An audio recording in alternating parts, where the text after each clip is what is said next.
One of the key terms and concepts that you should be familiar with is tribal sovereignty. Tribal sovereignty generally, is the identification and acknowledgement that a government has the inherent authority to govern.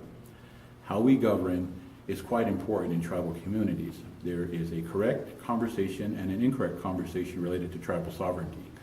The incorrect one is to say that tribal governments and communities were given sovereignty by the federal government.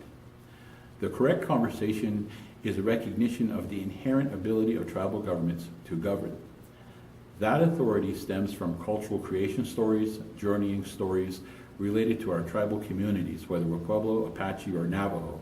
And it usually begins with the creation of the earth, and it also recounts the interactions of the deities, as well as the animal beings, and later human beings in the course of their daily affairs, in living, in creating communities, and in understanding the relationship between the deities, the animal beings, the natural world, and human interactions.